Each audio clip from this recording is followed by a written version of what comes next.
Olá! Hoje a gente vai explorar um verdadeiro choque de narrativas. De um lado, o imperialismo europeu do século XIX, com toda a sua violência, suas justificativas. Do outro, a história riquíssima e super profunda do continente africano. Uma história que, por muito tempo, foi simplesmente apagada. Vamos entender como esse conflito aconteceu.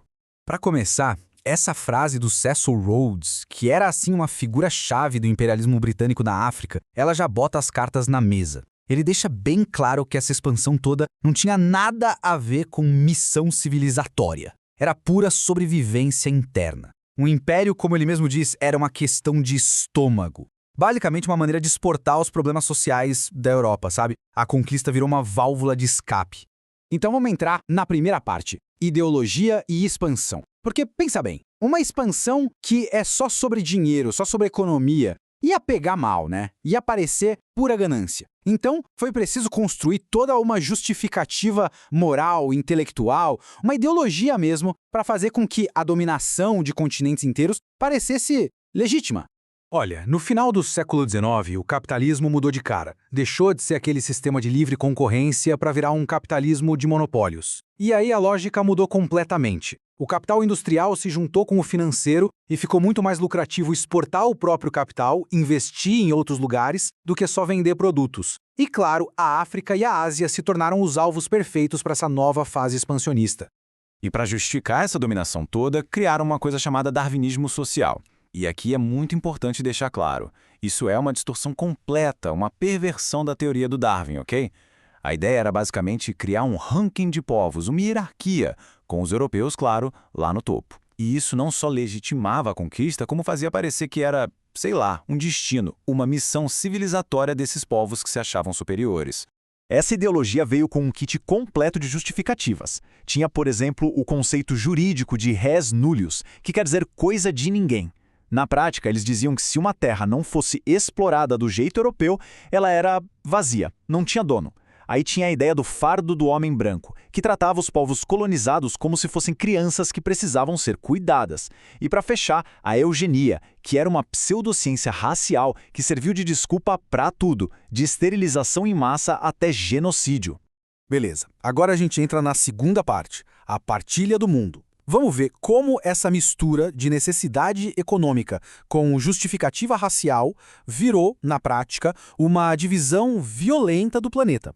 E esse número aqui, ele mostra a velocidade absurda com que tudo aconteceu. Pensa só, em 1876, só 10% da África estava sob domínio colonial. 20 e poucos anos depois, em 1900, esse número pula para mais de 90%. É uma mudança geopolítica, assim, brutal que aconteceu em menos de uma geração. E por trás desse número frio, existia uma realidade humana que é aterrorizante. Essa imagem, por mais chocante que seja, é um documento histórico importantíssimo. Ela mostra as atrocidades que aconteceram no Congo, que na época era tratado como se fosse a propriedade particular do rei Leopoldo II da Bélgica. A extração de borracha e marfim lá foi feita à custa de milhões de vidas. Era uma violência sistemática que incluía, por exemplo, amputar as mãos de quem não cumpria as cotas de produção. Aí veio a Conferência de Berlim. Foi ali que a bagunça da conquista virou um sistema organizado. Basicamente, as potências europeias sentaram e dividiram a África entre si, como se fosse um bolo. E o ponto principal é esse. As linhas que eles desenharam no mapa, lá na Europa, não tinham nada a ver com a realidade da África. Eles juntaram à força povos que eram inimigos históricos e separaram grupos que tinham a mesma cultura. As sementes de muitos conflitos que a gente vê até hoje foram plantadas ali, naquelas fronteiras artificiais. Mas aí, chegamos no ponto central. Toda essa história, essa narrativa imperialista, foi construída em cima de uma única ideia, a de que a África era um continente vazio, sem história, primitivo, só esperando para ser descoberto. Mas e se essa ideia estiver completamente errada? Porque antes de qualquer mapa desenhado por um europeu, existe a geografia de verdade, né? Um continente gigantesco com desertos, savanas, florestas, montanhas, um lugar com uma diversidade imensa que obviamente deu origem a uma diversidade igualmente imensa de culturas, de povos, de sociedades. E é isso que a gente vai ver agora na terceira parte, o berço da humanidade.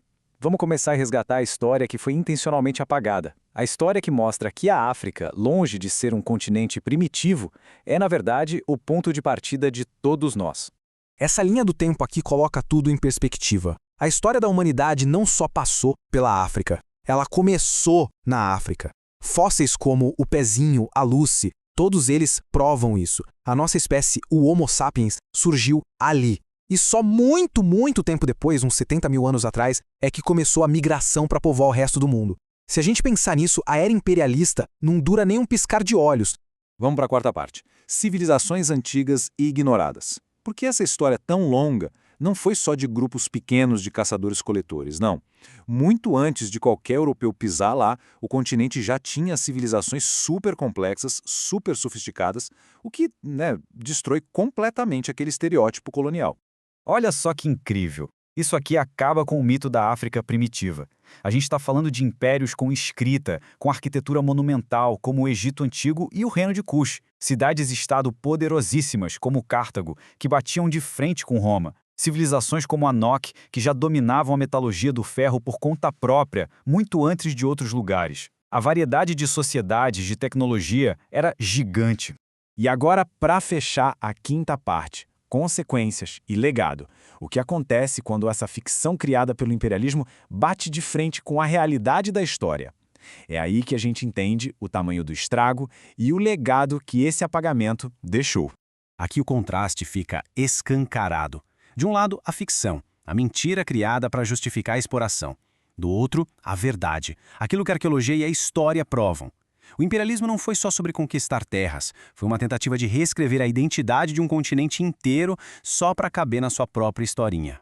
E esse é o ponto-chave de tudo. Quando se tira a história de um povo, se tira junto a sua humanidade, a sua identidade. Isso torna a dominação não só possível, mas, na cabeça do colonizador, até justificável. Essa foi, talvez, a violência mais profunda e a que mais dura de todo o projeto colonial. Para terminar, fica essa reflexão.